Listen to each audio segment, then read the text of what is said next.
Selamat pagi kepada segenap mahasiswa dan mahasiswi kelas 1Ki Prodi Akuntansi. Sebelum kita membahas lebih dalam, kita harus mengetahui terlebih dahulu apa itu unsur penghambat agama.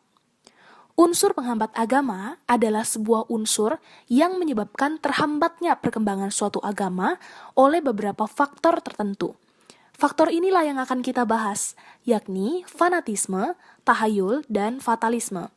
Unsur penghambat agama berisikan semua jenis unsur yang sifatnya menghambat atau menjadikan lambat atau bahkan menghalangi dan menahan terjadinya sesuatu. Artinya, menghalangi proses perkembangan agama dan menghambat di dalam kehidupan beragama. Faktor pertama yang akan dibahas adalah fanatisme. Fanatisme adalah sikap menonjolkan agama sendiri dengan kecenderungan menghina atau merendahkan agama lain dan mengurangi hak hidup agama lain.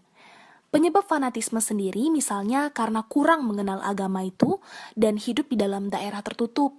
Rasa bangga yang berlebihan atas kejayaan agamanya sendiri sehingga tidak melihat kekurangannya. Pendidikan agama yang sempit dan mencari kejelekan agama lain.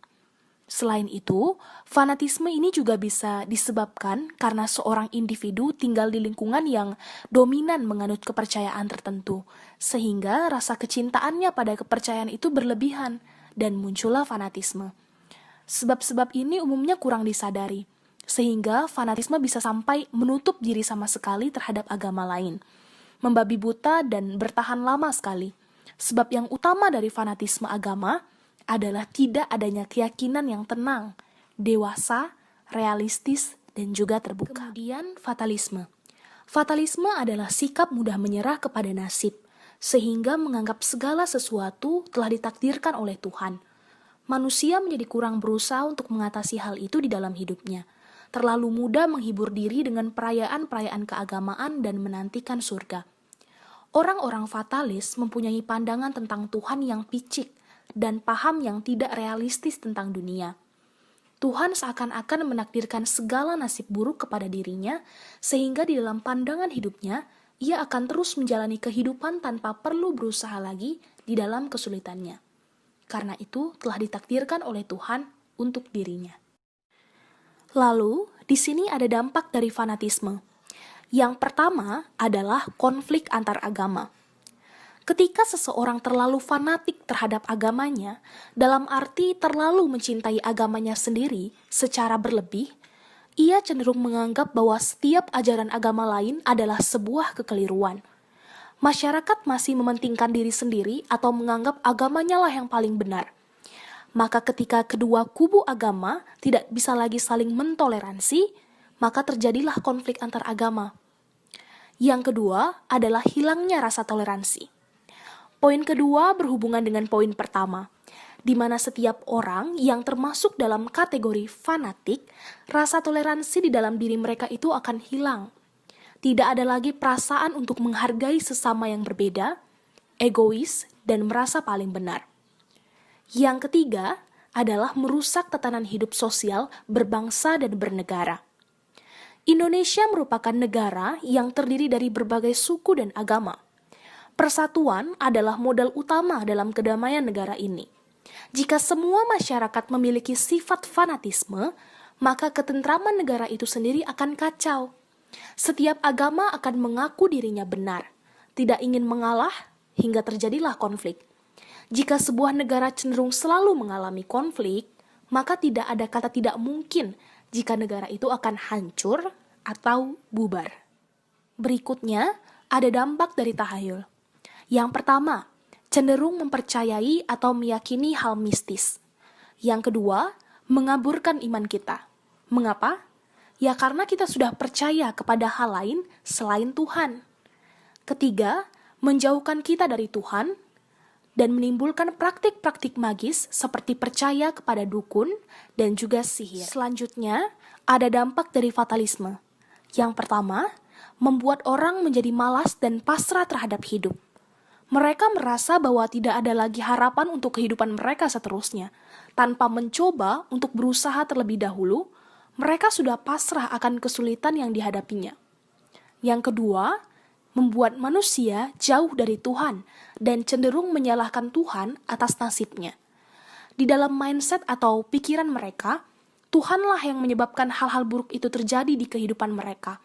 Mereka menyalahkan Tuhan dan membenci Tuhan, sehingga mereka jauh dari Tuhan. Yang ketiga, tidak percaya bahwa kehidupannya tidak bisa berubah karena sudah menjadi takdir atau nasib. Yang terakhir, ada cara untuk menghindari baik itu fanatisme, tahayul, maupun fatalisme. Untuk poin pertama dan kedua, itu merupakan cara agar kita terhindar dari fanatisme.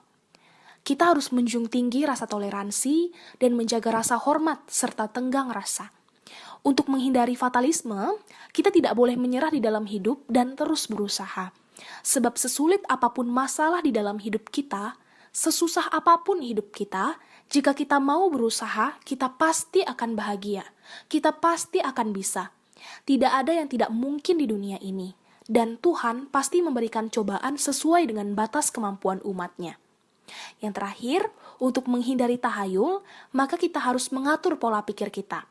Pola pikir yang seperti apa? Yaitu pola pikir yang positif dan pola pikir yang logis. Pada hari ini saya akan membawakan materi tentang ateisme dan sikap gereja terhadap ateis. Pertama-tama saya akan menjelaskan apa itu ateis. Ateis menurut KBBI artinya orang yang tidak percaya akan adanya Tuhan. Sedangkan ateisme adalah sebuah pandangan filosofi yang tidak mempercayai keberadaan Tuhan dan dewa-dewi. Istilah ateisme berasal dari Yunani, yaitu atheos yang berarti tanpa Allah. Secara umum, ateisme dibedakan menjadi dua, yakni ateisme teoretis dan ateisme praktis. Ateisme teoretis, suatu pandangan hidup yang menyangkal adanya Allah secara terang-terangan dan mengajukan argumen-argumen serta alasan-alasan rasional untuk mempertanggungjawabkan keyakinannya.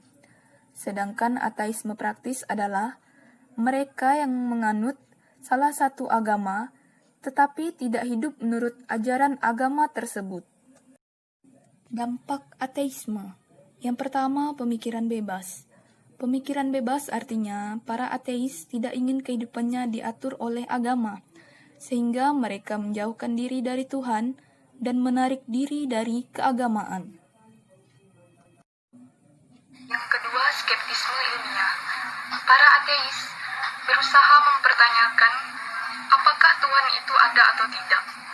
Para ateis menggunakan pemikiran kritis dan mencari bukti-bukti untuk melawan adanya teori tentang adanya Tuhan. Yang ketiga, kritik terhadap agama.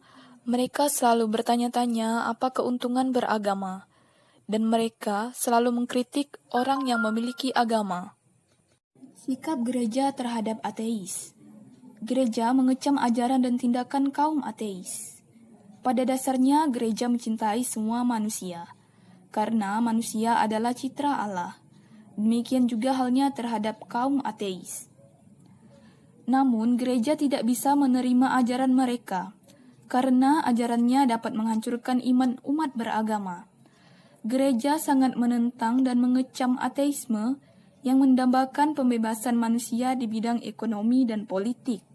Perdebatan dalam Konsili Vatikan II mengenai ateisme cukup hangat. Konsili menggunakan gereja sangat tegas menolak segala rumusan ajaran kaum ateis yang bertentangan dengan ajaran dan kepercayaan. Kemudian ateisme bertentangan dengan akal budi. Pada dasarnya, ide Allah bukan ciptaan akal budi manusia, tetapi atas inisiatif dari Allah sendiri. Namun, kaum ateis mengingkari adanya Allah. Maka konsekuensinya akal budi manusia tidak dapat dicapai atau menemukan sesuatu yang tidak ada. Oleh karena itu, ateisme sungguh-sungguh bertentangan dengan akal budi manusia. Padahal manusia melalui akal budinya mampu sampai dengan mengenal Allah dengan baik.